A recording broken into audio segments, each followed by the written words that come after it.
而同學咧攞到好嘅成績咧，咁樣咧即係證明佢哋對英文咧都有一定嘅喜歡喎。我係路德會沙倫堂幼稚園慈愛分校暨幼兒園嘅李麗萍校長。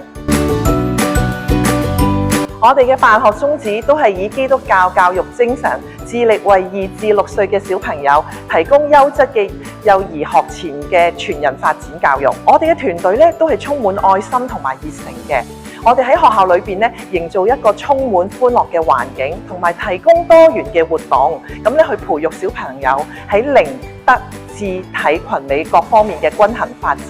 我哋咧啟發幼兒咧好奇啦、好學啦，同埋好勇敢咁去接受咧一切新嘅挑戰、新嘅事物，讓佢哋咧能夠咧發揮咧無盡嘅潛能同埋創意。學校咧亦都非常重視品德嘅教育，我哋設有同你說聲好孩子嘅獎勵計劃。每個月我哋都有呢一個繪本說故事啦，同埋咧選出咧品格之星。同埋咧，家長咧亦都配合咧我哋啦，同小朋友咧喺屋企咧會完成咧呢一個我的行動承諾。咁最終咧喺學期尾嘅時候咧，我哋就會選出呢一個咧同你說聲好孩子嘅大獎。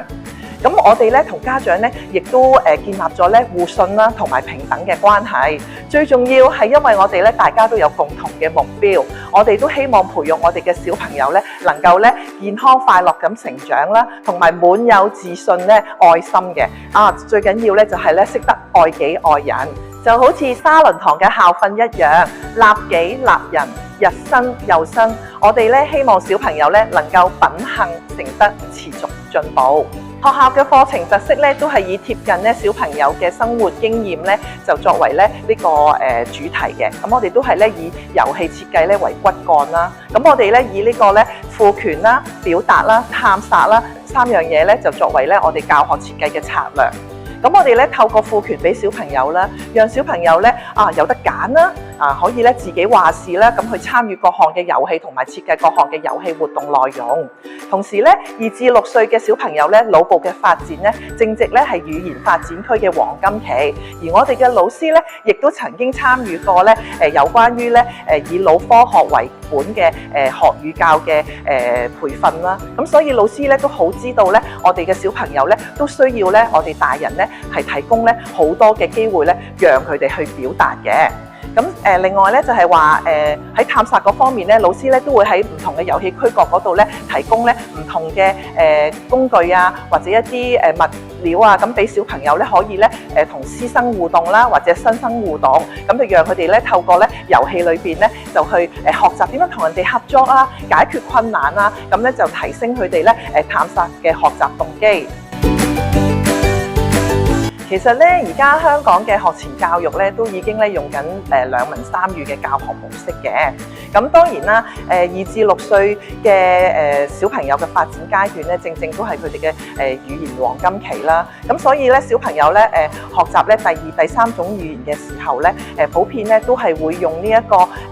遊戲啊、繪本啊，或者唔同嘅教學法啊，咁樣咧就去讓小朋友咧學習呢一種第2、第3種嘅語言嘅。我哋學校咧亦都係以唔同嘅語音環境提供語言課程、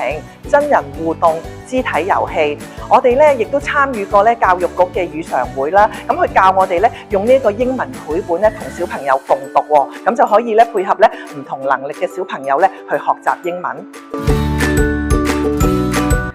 學前教育咧係冇考試嘅制度嘅，咁我覺得咧，如果咧按小朋友嘅能力咧去參加一啲校外比賽啊，或者一啲考試嘅測試咧，我個人認為咧係唔單止咧提供咗一個真實嘅情景啦，咁咧讓小朋友咧可以將課堂咧所學到嘅咧轉化成為咧實際嘅行動咧而呈現出嚟喎。咁過程中咧亦都可以咧考驗到小朋友嘅專注度啦，培養佢哋嘅抗壓能力啦，加強佢哋嘅自信心啦咁樣。咁所以我覺得都未嘗唔係一件好事嚟嘅。咁當然啦，家長咧都要咧同小朋友咧商議嘅，因為我哋咧都要咧配合咧孩子個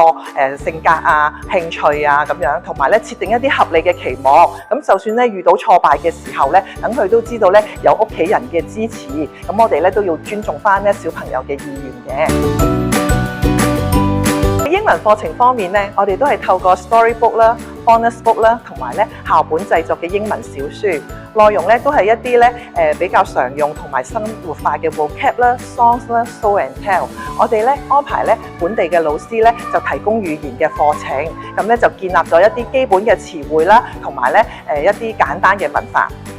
而 NetTeacher 咧就係以呢個 TPR 嘅教學法，與小朋友咧真人互動，透過呢個咧真實嘅英文語境咧去學習。TPR 咧即係 Total Physical Response 嘅全身反應教學法，係一種咧語言嘅指令加身體嘅動作，特別咧對一啲比較細嘅小朋友咧，作為第二種嘅語言啟蒙咧，佢哋係會較為容易咧接受嘅。因為咧小朋友咧透過動作啦去理解嘅説話，唔需要特別嘅翻譯，讓小朋友咧先聽得明，唔需要咧強迫佢哋講先，咁樣咧可以咧減低咧佢哋學習第二種語言嘅焦慮。語言咧同埋動作嘅結合咧，小朋友咧係會比較咧容易記得嘅。咁所以咧佢哋喺聽得明、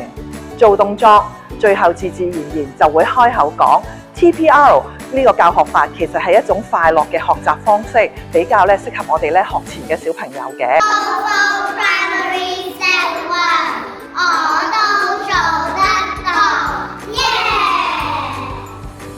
今次咧都好多謝咧學校咧能夠被邀請咧參加呢個 TOEFL Primary Step 1嘅考試測試啦。咁我哋咧都徵詢咗家長同埋小朋友嘅意願咧，就參加咗今次嘅考試。而同學咧攞到好嘅成績咧，咁樣咧即係證明佢哋對英文咧都有一定嘅喜歡喎。咁再加上佢哋嘅努力啦，又得到大家嘅認同，咁咧小朋友咧將來咧去學習咧英文嘅時候咧就會更加有自信心啦。